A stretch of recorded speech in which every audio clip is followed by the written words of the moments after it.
I'd like to take this opportunity to welcome you to our second informational session for the Goldenrod Village Housing Navigation Center. My name is Denard Johnson. I'm a program manager with the Orange County Government Mental Health and Homelessness Division, and I will serve as this evening's moderator. On behalf of Orange County Government, Mental Health and Homelessness Division, and District 3 Commissioner Mayra Uribe, we sincerely appreciate your presence, your willingness to engage, and most importantly, your dedication to enhancing our community. I would also like to acknowledge at this time Orange County District 5 Commissioner Kelly Martinez-Simrat. Welcome, Commissioner. Welcome. Thank you for coming. At this point, are there any other representatives or officials that are here with us tonight? If so, would you please stand and identify yourselves?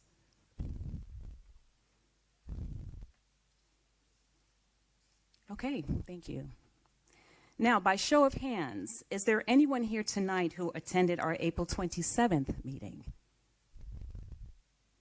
Okay, thank you for joining us again.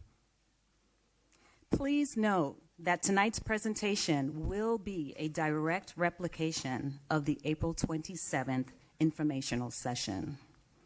The purpose tonight is to provide the same overview of the Goldenrod Village Housing Navigation Center for those who were unable to attend the initial presentation. So tonight, there will be no additional information presented about the project. So before we begin, I would like to briefly review the order of this evening's meeting. We will begin with introductions, followed by our featured presentation, and conclude with a Q&A session and closing remarks. So at this time, I would like to introduce Orange County District 3 Commissioner Mayra Uribe. Commissioner Uribe, we are so honored to have you. Thank you for joining us, and will you please share a few words with our audience? Good evening, everyone. First and foremost, I want to thank all of you who have come back out today and for your continued support. You guys have come in front of the County Commission. You've said you're excited about this. And for those who have not come, I want to thank you for being a part of this. It was so important when this project has been working on, and it's been years, Lisa and I, and trying to figure this out and really creating a new staple of what the expectation is. But one of the most important thing is, I said, we've got to go to the community first. Then we'll go to the County Commission, and that tends to be the other way around, where we talk about it goes to the County Commission and then the community finds out after. Well, not this project, and I'm so happy that you guys are here to learn, to understand, hopefully be open-minded, not only with your mind and with your heart, on us making a real significant change for the future of Orange County. And I don't like to say the word homelessness because it has this one thought, and once you'll learn more from this committee, homelessness is not necessarily just someone who is on the street with no hope. Homelessness is people with jobs. Homelessness is people with children. Homelessness comes in so many different fashions, and I told a story about a teacher who was on the verge of being homeless. And this is about making a commitment to our community, ensuring that people have an opportunity to rebuild their lives, but most importantly, knowing that it's done with grace and dignity and that we're behind you. So I'm excited to see lots of partners from our community here tonight to learn more, to see more, but also for the community, because we need you to spread the word. We need you to keep speaking, and we need you to come down and make a comment and assure the board that as this comes forward, that we need them to support it. So I'm going to move along from here so that you guys can really understand more of what's going on. For those of you who have not been to this meeting, but for those of you who have, maybe there's a question that came up since the last time we met. So thank you for the opportunity. I look forward to the engagement, and let's have a great meeting. Thank you.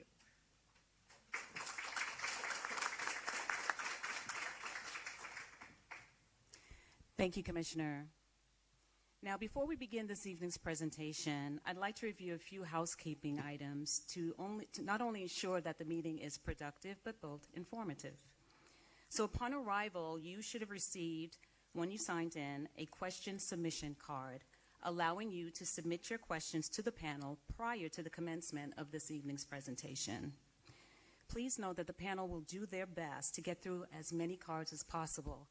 However, if we were unable to address your question tonight, or you were unable to fill out a card, you may submit your question to our project email address at goldenrodvillage@ocfl.net, and a team leader will respond to your inquiry at a later date. So now it's my pleasure to introduce tonight's featured speaker, Ms. Lisa Claire Graham, manager of the Orange County Mental Health and Homelessness Division. Lisa brings extensive experience and dedication to addressing housing and mental health challenges within our community. And tonight she will be sharing with us some details about the Goldenrod Village Housing Navigation Center. Lisa?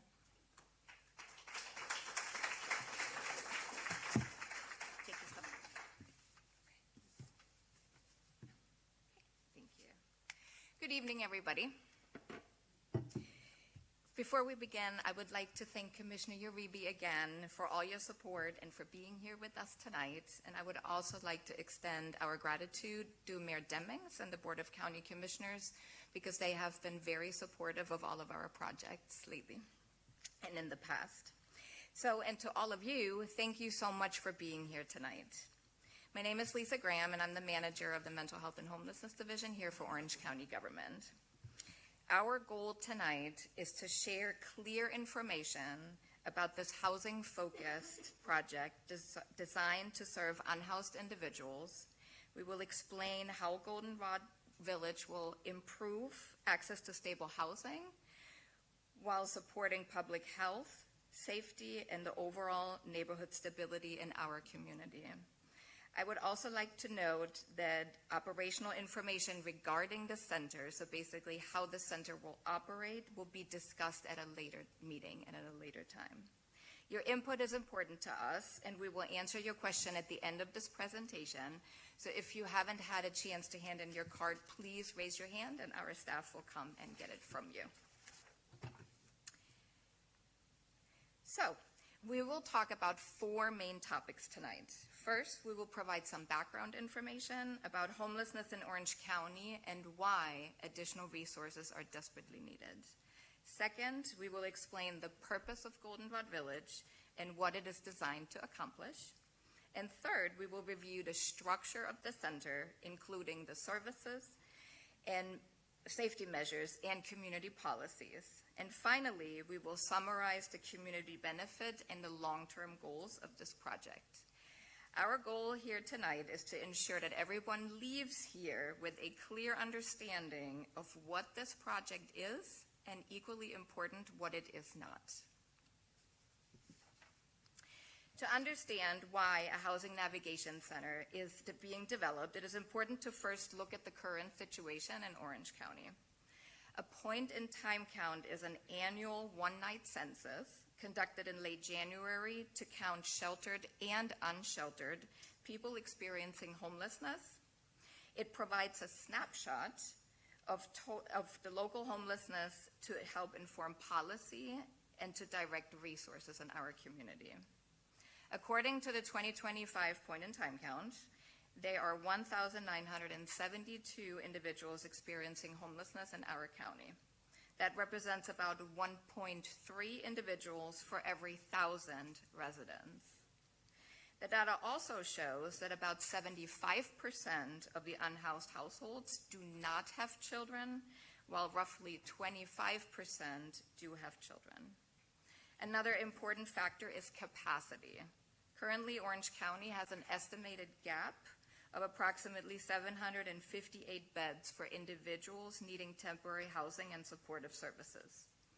A lack of adequate space and services often lead to unsheltered encampments that challenge the unhoused individuals as well as our community.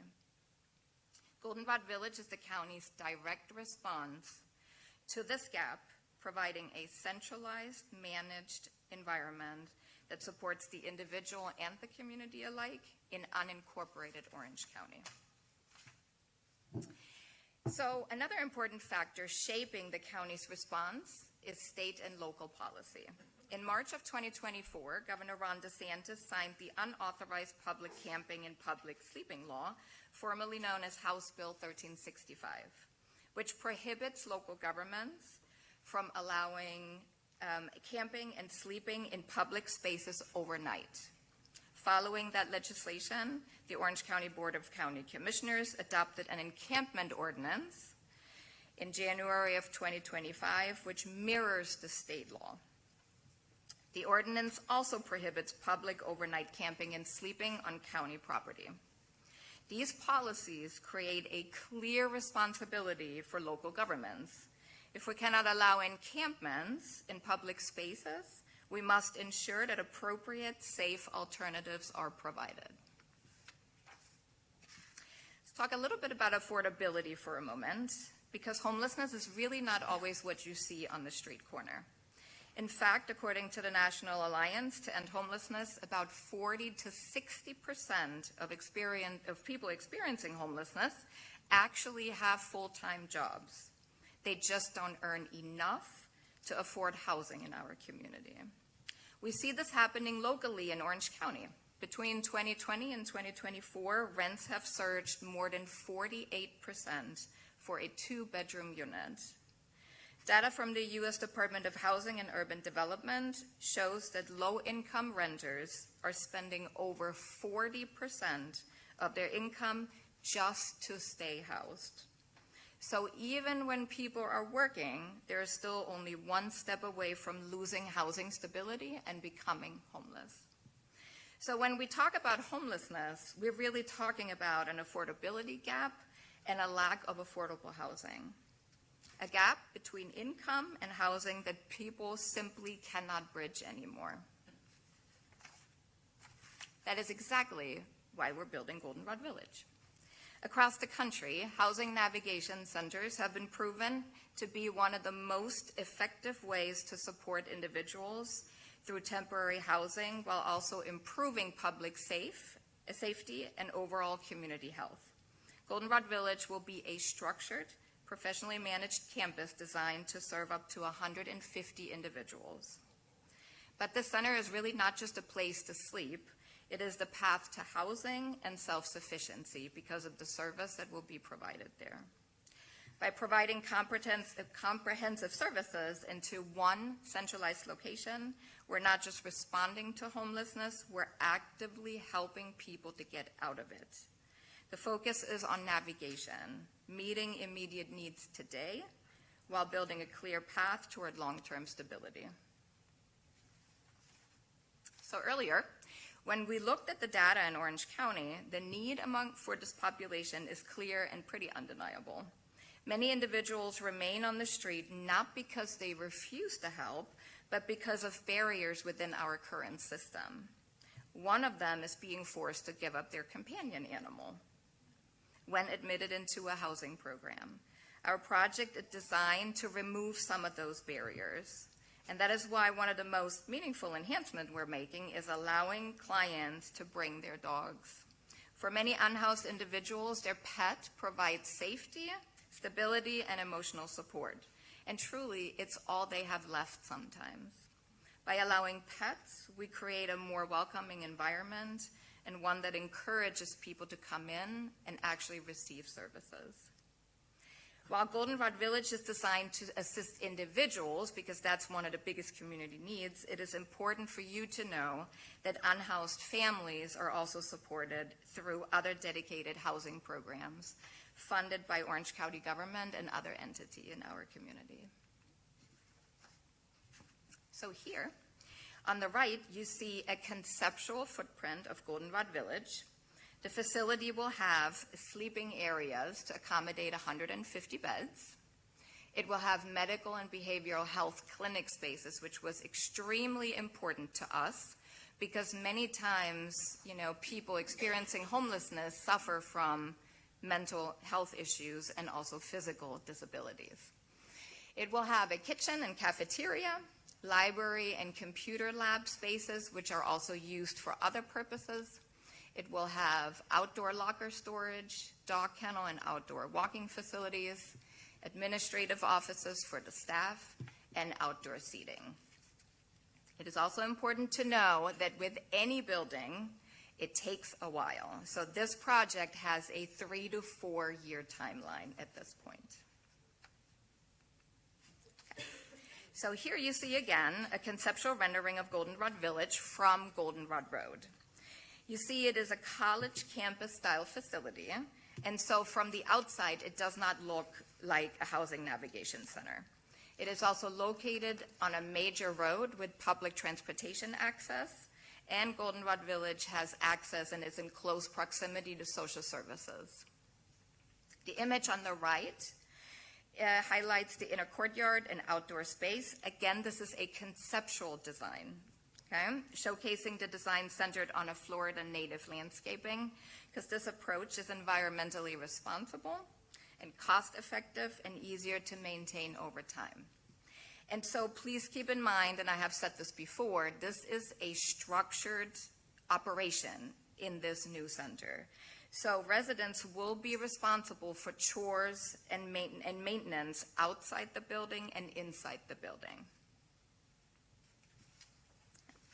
So the image here on the left shows a collaborative flex space for residents to come together for studying, group workshops, or peer support, or when they're done with work and come home, they can socialize with other residents or with the staff. On the right, you see a dedicated quiet space. And to really understand why that mattered to us, to put that in the design, we have to put ourselves in the position of an unhoused person. Imagine living every single moment on high alert, constantly scanning for danger day and night. When your energy is completely consumed just trying to stay safe on the streets, which I don't have to tell you this, you probably know that this is very unsafe, it is incredibly hard to think about tomorrow, let alone have a plan and make a plan for a better future. So this quiet room is designed to allow residents to decompress in between available programs. By providing a place to truly rest and reset, we're giving our clients the ability to successfully be ready for the next step ahead of them. Let's talk about how Goldenrod Village will operate and will be structured. Goldenrod Village will be run by a professionally managing partner, community partner with expertise in operating this type of housing navigation center. The center will heavily focus on intensive case management from the very beginning. So from the moment they start entering the center, they will be meeting with case managers to work on an intensive case management plan. It will focus on housing navigation because the ultimate goal is to transition back into permanent housing. It will also focus on on-site physical and behavioral health services, as well as employment navigation services and educational training, because one of our goals is for our residents to actually follow a career path and not be discharged from the facility with a minimum wage job that is basically taking them right back into homelessness. We recognize that individuals may have a wide variety and range of services to achieve self-sufficiency, so a comprehensive initial needs assessment is imperative. Our approach is built on 2 priorities: providing effective and compassionate services for our future residents and ensuring the ongoing safety and well-being of the surrounding neighborhoods. Goldenrod Village isn't a low-barrier shelter model. Low-barrier shelter models focus on emergency or often focus on emergency access and typically don't require people to participate in programs. Goldenrod Village will be different because the structured and 100% drug-free and alcohol-free campus where residents are expected to engage in services and work towards stability. There will also be 24/7 security, a comprehensive camera system on the property, good neighborhood policy, and a direct communication through a community hotline upon opening of the center so nearby residents can easily report concerns and ask questions. The managing agency staff will also be trained in crisis de-escalation to handle issues internally which is known to significantly reduce the number of incidents requiring an Orange County Sheriff's Office response. Goldenrod Village is designed with several long-term goals in mind. First, it helps to create stability by connecting residents who are going through tough times with support and resources they need to move into permanent housing. The campus also strengthens our neighborhood and overall community well-being by reducing the number of people living in unsheltered encampments in public spaces. It also increases the number of available beds in unincorporated Orange County, giving people experiencing homelessness a safe, structured place to go instead of staying on the streets and encampments. Another goal is to improve public safety and public health for everyone in the community. By helping people to get back on their feet earlier and to access services sooner, the county can reduce the need for emergency services and even reduce the need for the involvement with the criminal justice system, which can free up public dollars.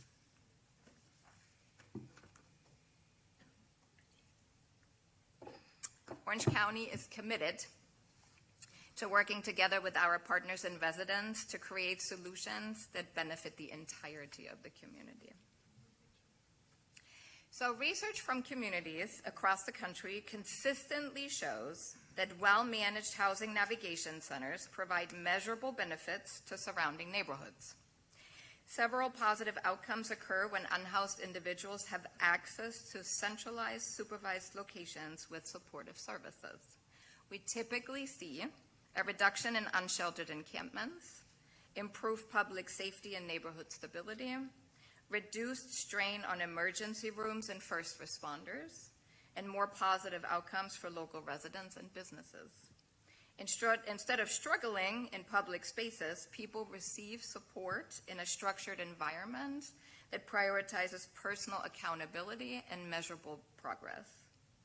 This keeps public spaces safer while providing effective and person-centered care. In summary, Goldenrod Village will provide a safe place where people can move out of homelessness and build or rebuild their stable lives. It offers support like job assistance, education, housing placement, and coordinated services with community partners, focusing, and this is important, on long-term solutions, not just quick fixes. This project benefits the wider community by improving public health and public safety, reducing the strain on the emergency services, lowering the long-term cost, and strengthening overall well-being. At its core, the goal here is to balance compassion with responsibility, keeping Orange County safe, healthy, and supportive for everyone.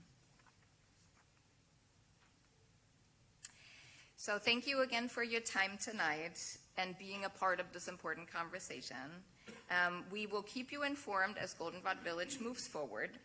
If you have any additional thoughts, like Donar, our speaker, said, please, and we cannot get to your question tonight, please email us at goldenrodvillage, it's ocfl.net. You can take a picture here. We are responding Monday through Friday all day long, so please drop us an email. We are also in the process of developing, or finalizing actually, a page on our website where you can see updates as we move along with Goldenrod Village. We appreciate your engagement, and now we're looking forward to answering your questions. Thank you very much.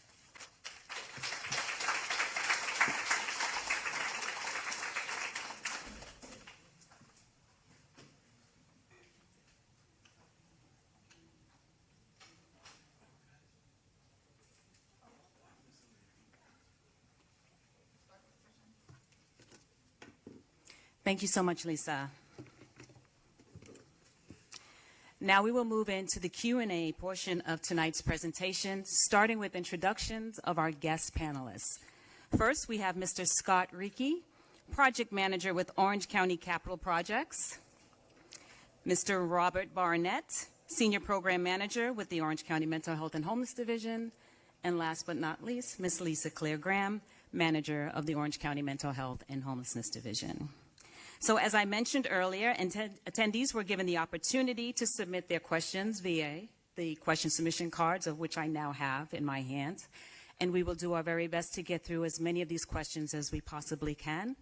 And if for some reason we are unable to, you may submit your questions to the Goldenrod Village at ocfl.net website.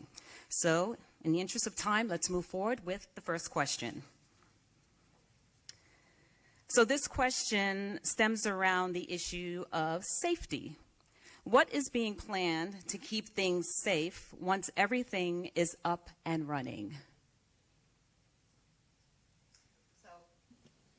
There you go. I have to get used to this microphone, I'm sorry. So safety is very important to us, and we can understand that it is important to you as a resident. So what I mentioned earlier, this is a structured, managed operation in the center. So basically, people have to follow rules. They have duties, they have responsibilities in the center, and they have a case management plan. It is also important to note that some models, and throughout the country there are different models, they release the residents early in the morning, and then they go about their way, and then they have to get in line, and then they go back to the center. Ours is different because we will keep residents on the campus. So they're either working, they're participating in structured programs, they have mental health services, counseling services, whatever their case management plan says they need to work on. So we will not release every resident out into the community and then they come back. So that also adds to the safety. We will also have, oops, okay, thank you. Oh my goodness.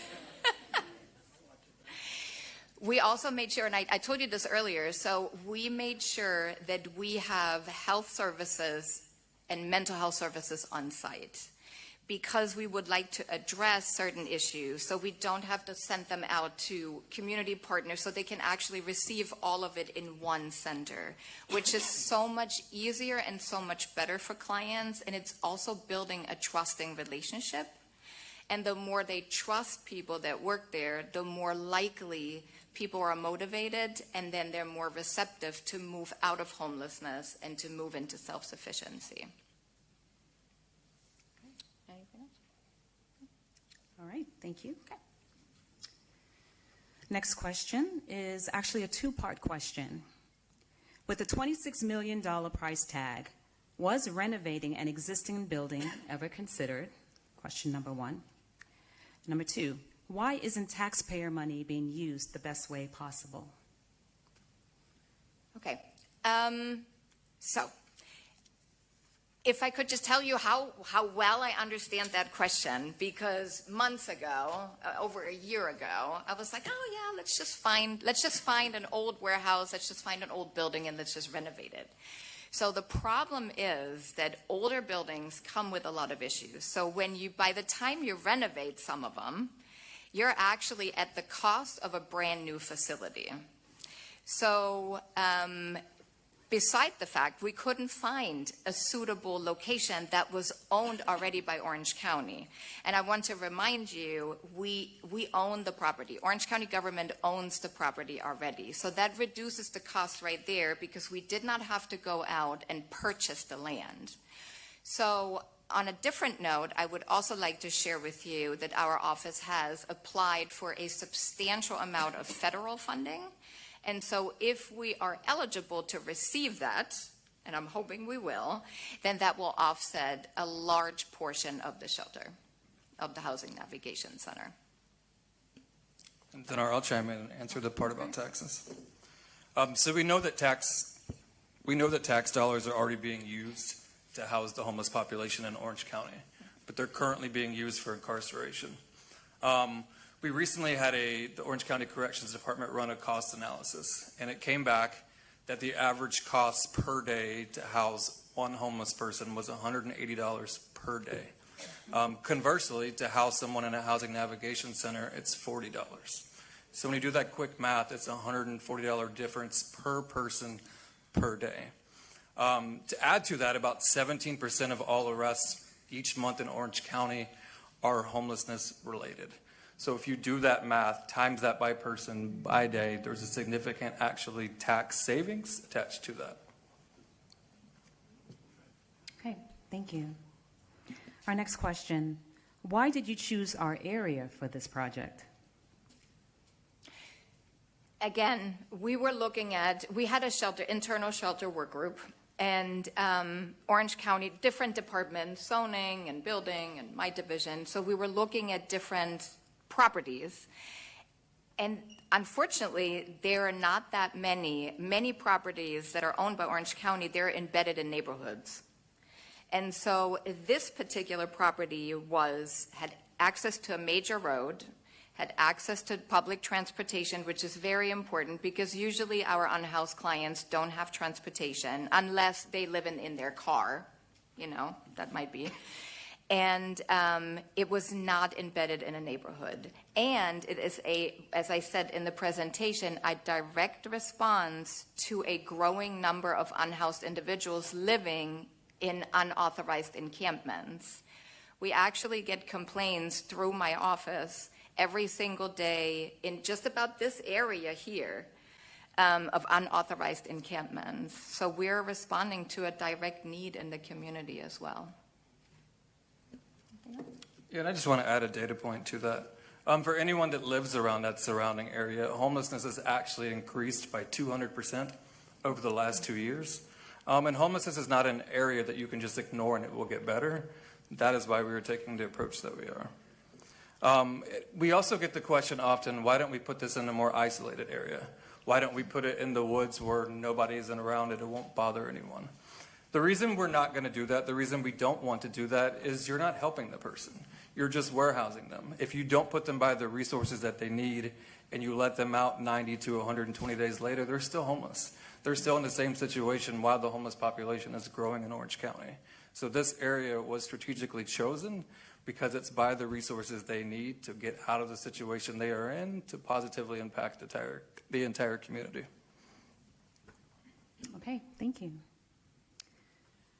The next question focuses on property value. I am worried about my property value. When this shelter gets full and people are loitering, what will be done to move the people? I'm going to best answer this. So I told you that the center will be a structured center, right? I also told you that we will not, not shelter staff, but the housing center staff will not release the clients unless certainly they're working or they're participating in services on the outside. So they are staying inside of the campus, participating in programs. So we have done a lot of research, and it was interesting because research actually shows that well-managed centers do not negatively impact property value. So we're also reducing the signs of visible homelessness because, like Robert said, we can go ahead and turn at a blind eye, and we can say, you know what, let's just not do anything because nobody wants a center in their neighborhood or in even the close of proximity. We can do that, but the problem has gotten worse and worse and worse, and what we're trying to do is actually make the problem better, decrease homelessness. The more people you help to self-sufficiency, the more likely they're going to go out, they're going to actually have normal lives, can buy cars, they can contribute to the economy, they can work and pay taxes, and so it really contributes to the community health as well. But on another note, there will also be signage, obviously. There's going to be a good neighborhood policy, and we're also relying on the neighborhoods. We cannot have eyes everywhere, so that's why we, according to best practices, we're actually going to have a hotline for the community, because it is important, because if you call us, or you call the entity that will manage the center, call us and say, hey, there is like some loitering, or there's some, grouping outside of whatever on the corner, then it can be addressed, okay? There's also going to be 24/7 security, and it will be a gated, it's gated access and very limited access points. So that should reduce it as well. Yeah, and I want to add to that from a transparency standpoint, and some of the research that we've done, even in the state of Florida, but also outside as well. There are some shelters across the U.S. that are not successful. There are shelters where there is loitering all around it, and the surrounding neighborhood has a reason to be upset. In our research, we are reaching out to not only the facilities that are not successful, but the ones that are, and taking back the pieces of what are they doing so that they don't have loitering. What are they doing so they can progress someone through a program so they never re-enter into homelessness. We are taking that into account, and again, trying to be transparent in that shelters don't work everywhere, but we're trying to take away the pieces from shelters that do work, bring them back to Orange County so that we don't make the same mistakes. Okay, thank you. Another two-part question. How long is this going to take to build? Is traffic around here going to get worse, as it already takes me hours to get to and from work? So the timeline, I'm going to refer to you, Scott. Sure. Timeline, the process we do is a RFP, which is request for proposal from professional design consultants. That process has started. We should have that complete beginning of 2027, January. Then we go through the awarding process, getting that consultant signed up. The design in earnest, we hope, starts about summer of 2027. That'll take about 12 months. Once that design is complete, then the project goes in for permitting and bidding for the local general contractor community. And we're right now projecting that construction will start maybe about spring of 2029 and hopefully wrap up late fall of 2030 is our current projections. And as far as the traffic, those studies are conducted with Public Works once the project starts design. Okay, thank you. Next question. What makes this shelter different from anything we already have in our communities? So it has a plethora of services, and other shelters have certainly services as well, but this is a very, and I have to say it again because it is important, it is a structured approach focused on progress and also focused on personal responsibility. So the clients have to make sure that they are accountable also for their actions. And so there's a focus on mental health and physical health because we know that those two conditions, if they're not in order, it is really difficult to get back on your feet. So that's why it was so important to us to have a mental health clinic as well as a health clinic inside, because we also want to save money, not sending them out to the emergency rooms. And that's what's happening all over the community. You know, somebody has a little cut or somebody has a little scrape, and then they end up in the emergency rooms and for hours, you know, get treated and have to wait, and other people can't get treated. So we're trying to do all of those services in-house so we don't, you know, put more pressure on our community. And other services also, I mean, the case management services, they have to work toward a goal. They have to be motivated in order to move out. If they're not motivated and they just want a place to sleep, then they're might not ready yet. If they're suffering primarily from a drug addiction and they need detox and they need drug treatment, that is not the facility for them. We will make sure that we work closely with our community partners and we will transfer the person to the facility that they need. Because they're out there, we have transitional housing, we have drug rehab facilities. That's just not it for them, okay? And also, if somebody is not ready, and I worked in jail for almost 25 years, okay, so I can sing a song about people not being ready. If you're not ready, then we'll try again. Then maybe you need to go out again and do your thing, and then you come back, and maybe then you're ready. Not everybody is ready. We cannot help everybody, and if anybody thinks we're going to fix homelessness and eliminate homelessness with just one housing navigation center, it's just simply not, it's not possible. But it is much better than leaving the situation the way it is, traumatizing people more, and then it's going to just increase.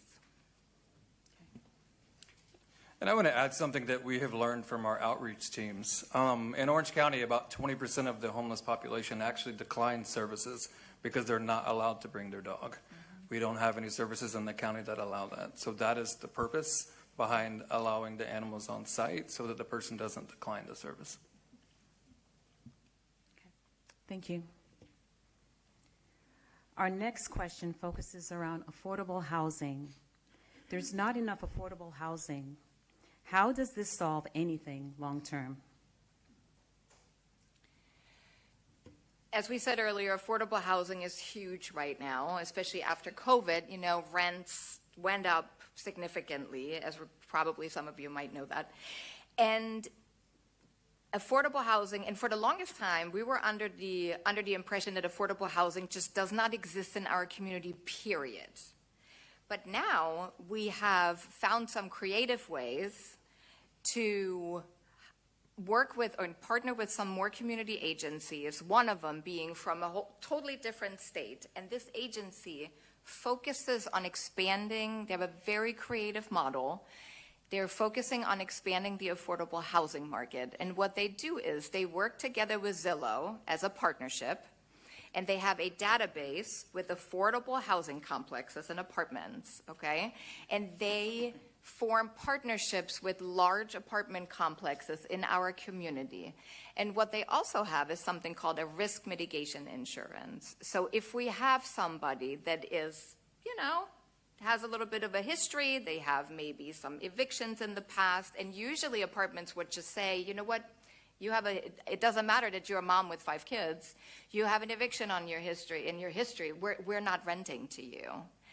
But because of that agency working with us now and assuring the landlord, even if they say they have an emergency, they have car problems, or they have something that they just cannot pay, and they have to make a decision, am I going to fix my car that is taking me to work every day, or am I going to pay my rent?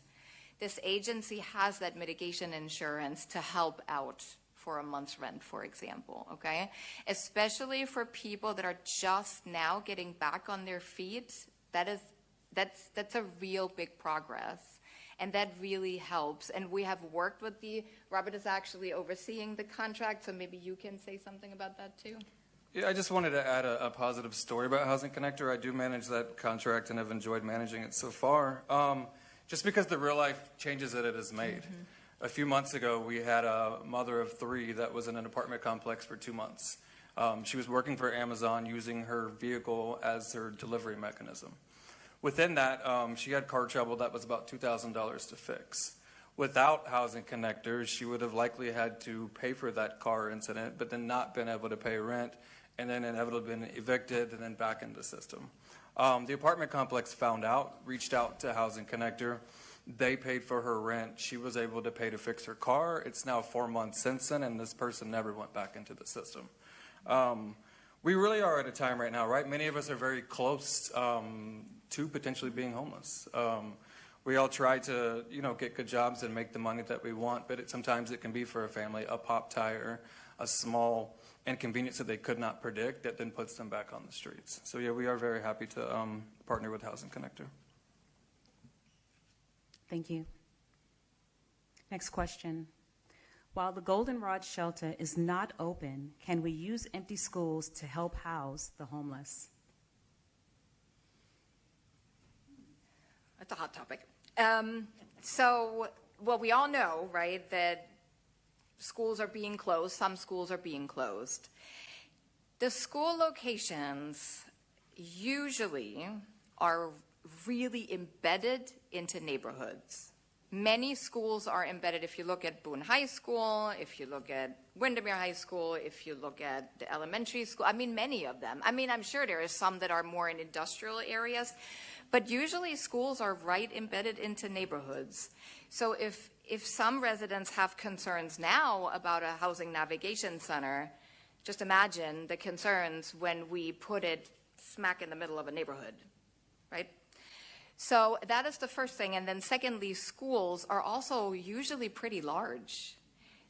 Keep in mind that this center is built or will be built for 150 clients. So we don't, I mean, it's not, and plus it's not free either. Orange County Public Schools is not just going to give us a school and tell, oh, yeah, you can remodel it, and at no cost you can just move in and move all these people in. That's not how it works, okay? So I'm not sure how excited Orange County Public Schools would be if we brought that to them, but the buildings alone and the locations and the fact that we don't own the properties in Orange County and that most likely the zoning is not correctly. So you have to go through rezoning meetings, right, which need certain approvals, make it extremely difficult. Okay, thank you. Dogs and people looking for work. You plan to serve people with dogs. Excellent. After all, how can people look for work if they're looking after their four-legged family? Will you have accommodations to care for dogs during the day? Staff, perhaps. Will you need to be licensed as a kennel? That's a very good question. So yes, there will be people looking after the dogs. So actually some residents or the owners can work, absolutely. I told you earlier that there will be rules and responsibilities for the client. So there will be some that with help of animal services, so we will be working very closely with Orange County Animal Services. There will be classes that will be taught to the residents that are taking care of the dogs. And what did you say about the license? Will the facility be licensed as a kennel? Licensed as a kennel. So that is something I can, if whoever asked this question can please email us, I will give you the accurate answer, because honestly I would have to get with Orange County Animal Services. So please email us this question, because I'm not sure who asked. Okay, and I think we have time for one, maybe two more questions. Let's try two more, because Okay. I know it's important. All right, I'm going to try to see if I can get this one. With Orange County Public Schools closing, not sure I understand that word, and one of the reasons for choosing the planned site being proximity to the local charity Samaritan, which is 2.7 miles away, this will force residents to cross two very busy roads, Goldenrod and Colonial Drive, to access the facility via bus, walking, or bike riding. I think it's another agency, UPMS. Not sure what that is 3 miles from the resources needed and a 7-mile walk across the street with little to no traffic at 30 miles or less. This facility, which I'm not sure it is, also has plenty of space for future expansion if rendered, is located on the Little Econ Greenway, which could be used for, I think there's more here, safe transportation throughout the county via biking and walking. What was that, Union Park? Okay, thank you. Union Park Middle School, is that what it Union Park is? right behind SRC, but I don't understand the question. It seems like it's more than like a statement, actually. Is it that we should be looking at that location, at Union Park location? Yeah, it just makes sense. Mm-hmm. Everything you need. If you want to put them 3 miles away from the resources that were called out that they want to use, but Union Park Middle School is literally across the street. Mm-hmm. It's a residence. And I understand the logic, and trust me, we have looked for properties, but again, the problem is we don't own the property. Orange County Public Schools owns the property. There is zoning in place that is specifically for a school. And if we don't own the property with Orange County, it is difficult, right, to get zoning changed. And then plus we would have to completely remodel because there are building standards. You can't just put 200, 300 cots in a building and just call it a day. You cannot do that. So the county, and maybe Scott, you have some more information. I'm not a building expert, nor am I a zoning expert, but there have to be certain code things put in place in order to house people there overnight. So while it sounds like a really good location, and I have to admit I have looked at that, it really altogether isn't because of those factors. And if I may, perhaps we could take your contact information to allow our panel more time to gather accurate information and research more information about this particular question, and then we can present you with some additional findings. Thank you. Was it part of that question an assumption that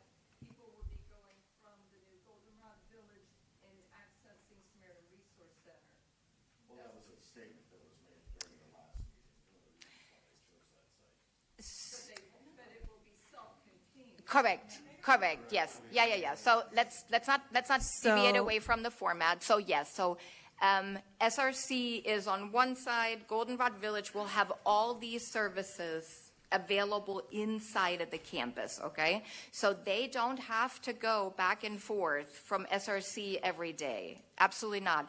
Now, will clients be admitted to Goldenrod Village from SRC, referred there, or the encampments that they're currently serving? Probably, because we're trying to reduce the visible encampments in the area.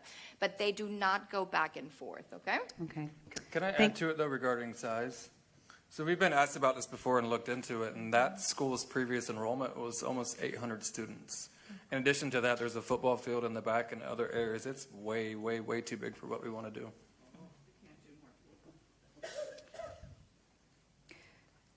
Okay, so we're going to move on to the next question. This question was actually already answered, but just for transparency, I will read the question and then, okay. So was there other locations that were initially selected but were not chosen due to concerns for the community, and what were those concerns? We would be sitting here tomorrow morning if I told you all the concerns about every property that we looked into. I will definitely have a conversation, whoever asked that question, but it's really so multifaceted, because we as a work group for the last 2 years, we looked at available properties. And so that's why we made and that's how we came to the Goldenrod property as a good place. It's a good Thank you. selection. Okay, and so we have time for one more question. But again, please know that you can submit your questions to the Goldenrod Village at ocfl.net project website and email address, and we will respond to your inquiries as soon as we can. Okay, so the final question for this evening, storage and people looking for work. Will there be secure storage for people while looking for work or going to work during the day? Could this be implemented off any site before Goldenrod Village? It is a problem that restricts a homeless individual in terms of availability and mobility. People do not want to, leave their possessions at risk of theft, etc. Thank you. Yes, there definitely will be secure storage. It's going to be outside. There will be a storage facility, at least in the conceptual drawing right now. And so people don't have to worry that things are getting stolen during the day when they go to work. Now, some of their belongings they're with them, in the bedrooms or in the dormitories, but anything of value can be locked away. And no resident should have or will have access to the storage unless they're accompanied by a staff. So that's usually how that is handled. Okay. All right. Thank you to our panel. So this now concludes our Q&A portion of tonight's meeting. I'd like to thank our guest panel for their engagement tonight. And I also want to thank each of you for your presence and your willingness to engage this evening. At this point, I would like to ask Commissioner Uribe to please come up and share with us a couple of final remarks. Not too much. Actually, I want to thank you all for the questions that were asked tonight, because last week we kind of took it all. Was it last week? 2 weeks ago. Geez, time flies. We kind of took in a lot. There was concepts and ideas, but the questions that were answered tonight were very, very thorough, and I think it's appreciative for the team here. I think what's really important, though, to know is we're setting an example and hopefully the future of what we can do for Orange County. This isn't done in the state of Florida. This has never been done by Orange County. And to have an accountability process that we can, at the end of the day, I ask you to not call it a homeless shelter. I call it a pathway to permanent housing, because this isn't something that we expect to just put and have out there, but actually get people housed again. And when you look at a number that up to 40 to 60% of the individuals are looking to help are usually employed or underemployed. They can't make it. And so what we want to try to do is change that future and that trajectory of their future, of what it looks like, but most importantly, doing it with dignity. And I think at the end of the day, when we hear things like, when we talk to individuals and they never imagined they would be in these circumstances. These aren't people who are on drugs or people who have just given up and don't want to work. These are usually people who want to work, who something bad has happened to them along the way, and we're hoping we can change that for the better. But my goal tonight with hearing all of these questions is that you've thought about this. How is it going to affect our community?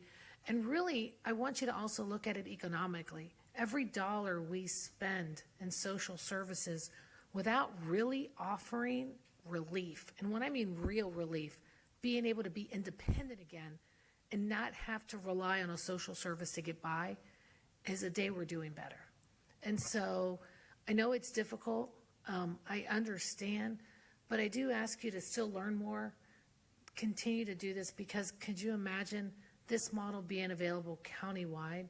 So it isn't just a singular thing, but something that people can know that in Orange County, we're going to help you get back on your feet. So thank you so much. Thank you to the team for answering those complex questions. And thank you all for, again, opening your mind and your heart to hearing this and hopefully accepting an opportunity to see it move forward. Thank you all.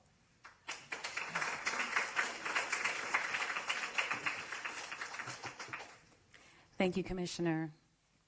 I also want to thank Orange County Commissioner for District 3. Oh, sorry, 5, Kelly Martinez-Semerad, for your presence here tonight as well. So thank you so much. And thank each of you for coming out here tonight and for engaging in meaningful conversations and learning about this initiative. And as Lisa mentioned, we will be launching a web page to our Orange County website where we will be providing ongoing updates as we have them available in order to remain transparent and keep you informed of the ongoing process for Goldenrod. So thank you so much again for coming. Enjoy your evening, and we'll see you soon.